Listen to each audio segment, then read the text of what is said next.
ঘুম চোখ খুলে উঠে দেখি তখন বাজে ঘড়িতে সকাল 9টা। বাইরের আকাশ তখনও মেঘলা হয়ে আছে, যেন মনে হচ্ছে সকাল 6টা বাজে। মাছগুলোকে তোমরা দেখে নাও, কারণ ওদের খিদে পেয়েছে। তারপর চলে গেলাম ছাদে। ছাদে বসেছিল আমার জন্য অনেক কেউ।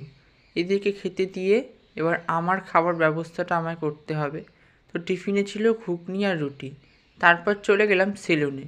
দেখলাম 2জনের পর আমার লাইন। তো চুল কাটা হয়ে যাওয়ার পর আমরা চলে এলাম বাড়িতে। বাড়িতে স্নান করে পুজো দেওয়া হয়ে গেছে। তোমার সকালে স্নান করছো শীতের দিনে, জানিও কিন্তু। তারপর দিকেই দেখলাম রোদ্দুরটা একটু উঠেছে। রোদ্দুরটা উঠেছে, খুব ভালো লাগলো। তো কিন্তু খিদেও পেয়েছে ওদিকে, তাই চলে এলাম দুপুরবেলা খাবার টেবিলে।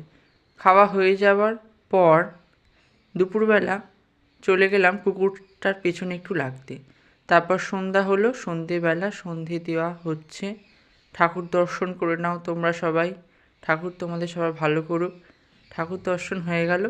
এবার চলে এলাম আমি মুড়ি খেতে। সন্ধেবেলা মুড়ি খেতে হবে।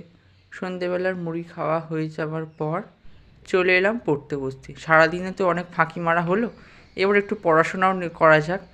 তারপর পড়াশোনা হয়ে যাবার পর খেলা দেখলাম। খেলা দেখা হয়ে যাওয়ার পর আজকের ভিডিওটা এই পর্যন্তই। আমার রোববারের সারাদিনটা কেমন লাগলো কমেন্ট করে জানিও। টাটা।